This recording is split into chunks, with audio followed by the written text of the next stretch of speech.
welcome to your English news broadcast live on ERi-TV. It's exactly 10:30 p.m. on Eritrea's local time from our headquarters at Asmara with your domestic and international news in brief. I'm Zahra Badouri, but first we'll begin with your major headlines for this hour of broadcast. Eritrean Cycling Championship 2021 concluded. Financial and material support to families of Meriteers and Buya General Knowledge contests conducted. On your international global COVID-19 cases and death toll according to yesterday's report. U.S. and Afghanistan leaders meet at the Overall Office and more.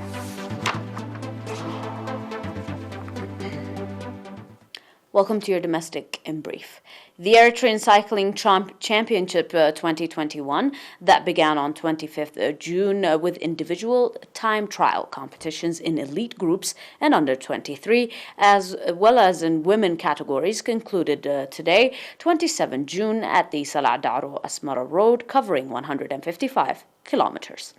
The elite group Dawit Yaman from the ASB Aspeko stood first, finishing the race in 3 hours, 48 minutes and 42 seconds. Professional cyclist Marhau Kudus from Astana, Kazakhstan club, finished second in 3 hours and 50 minutes, while professional cyclist Metkal Eyob from Trango, Malaysian club, finished third in 3 hours, 50 minutes and 2 seconds. Accordingly, Dawit Yamana became the winner of the Eritrean Cycling Championship 2021 in the under-23 U23 category. Ephraim Gabrihuat from Sambal club stood from first, finishing the competition in 3 hours, 50 minutes and 3 seconds. Petros Menges from Eritrea club stood second, finishing in 3 hours, 50 minutes and 7 seconds,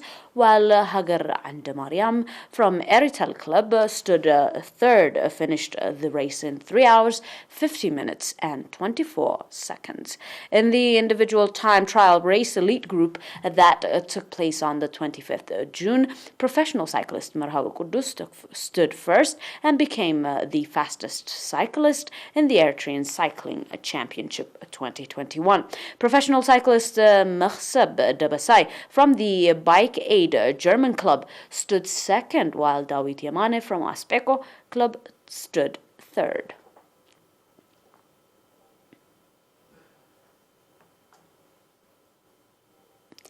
About 130,000 nakfa and over 10 quintals of grain was extended to families of Meriteers in Eritrea subzone. According to reports, 58,000 nakfa was contributed by the residents of Hishmele, Anbur, Hadamu, and Hainaba administrative areas, 11,750 nakfa by Awaine administrative area, over 10 quintals of grain by the residents of Dara administrative area, and the College of Business and Social Sciences contributed 60,000 nakfa. Speaking to Arena, the residents of Hishmele, Nabur, and Hadamu and Hinaiba administrative areas stated that the financial support was in continuation to the various support they have been extending to the families of Meriteers. Dr. Woldatin Said Wolda, Vice Dean of the College of Business and Social Sciences, on his part said that the financial support was extended by the instructors, students, and staff members of the college. Mr. Habtai Tesfazgi, administrator of Eritrea subzone, on his part called on other institutions and administrative areas to follow the noble example.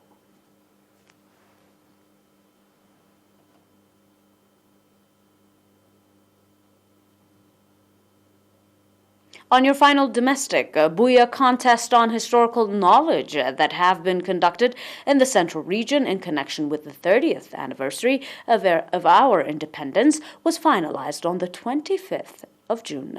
Speaking at the conclusion of the contest, Mr. Samsom Kifle, head of the National Union of Eritrean Youth and Students in the region, said that 12 out of the contestants from 37 line ministries, institutions, and administrations of the subzone reached at the final competition. He further indicated that the first two winners will participate at the nationwide contest on general knowledge representing the central region. Stating that, in quotation, the history of Eritrea is the history of the youth, and that the contest helps the youth to know their history, Mr. Fasahi Haile, governor of the central region, highlighted the conscious role and contribution of the youth at the prevailing hopeful area. Finally, prizes were handed out over to winners, contestants, and certificate of recognition to those who participated.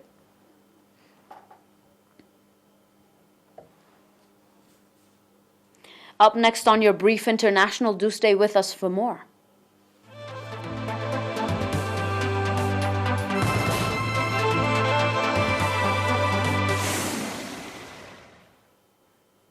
Welcome back. On your brief international, the total number of confirmed cases for COVID-19 globally surpassed 181 million today, according to yesterday's report, with a death toll exceeding of 3.9 million. And the number of recovered patients has exceeded to 165 million. This is according to World Meters. Authorities in several countries, from Bangladesh and Indonesia to Australia and Israel, are racing to contain the spread of this highly contagious Delta variant of the coronavirus, while Russia's St. Petersburg announced a record death toll, laying bare the challenges faced by the nationwide in effort to return to the pre-pandemic life. While vaccination campaigns have brought down infections in mostly wealthy nations, the rise of the Delta variant has stoked fears of new waves of a virus that has already killed nearly 4 million people. In Israel, the health ministry has asked people to again wear masks in enclosing public places just 10 days after ending its mandatory indoor mask rule aimed at sustained surge in coronavirus infections attributed to the highlighting contagious Delta variant. The spike in new infections is a blow for a country that has vaccinated some 55% of its 9.3 million populations with both doses.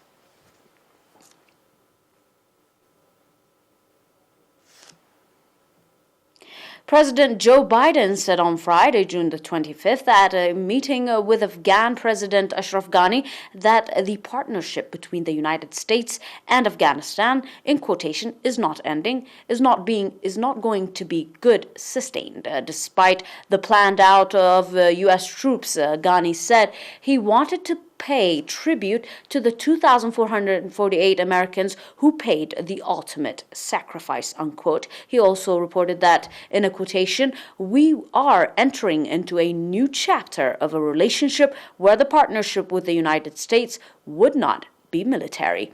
The overall office meeting could be as variable to Ghani for its symbolism as for a new U.S. help, because it will be seen as affirming Biden's support for the bulldozed Afghan leader as he confronted Taliban against bombings and assassinations, a surge in COVID-19 cases, and political infighting in Kabul.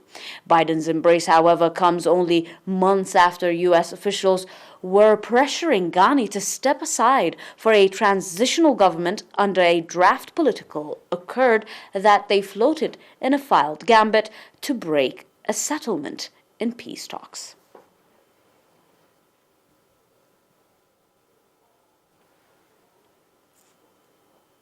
On your final report, the British destroyer HMS Defender, which Russia has caused of trespassing its torrential waters near Crimea entered the Georgian port of Botumai on Saturday, June the 26th. Russia said on Wednesday, June 23rd, it had fired warning shots and dropped bombs in the path of a British warship to chase it out of the Black Sea waters off the coast of Crimea. Britain rejected Russia's account of the incident. However, it said it believed that any shots fired were a pre-announced Russian, in quotation, gunnery exercise, and that no bombs had been dropped. It confirmed that the HMS Defender had sailed through what it is said to be that water belonging to Ukraine. Russia's foreign ministry called the passage of the British warship through the area an act of blatant provocation, and said that it would summon the British ambassador over the incident, as Russia seized and annexed Crimea Peninsula from Ukraine in 2014 and considered areas around the peninsula's coast to be Russian waters. Western countries deem Crimea part of Ukraine and reject Russia's claim to the seas around it.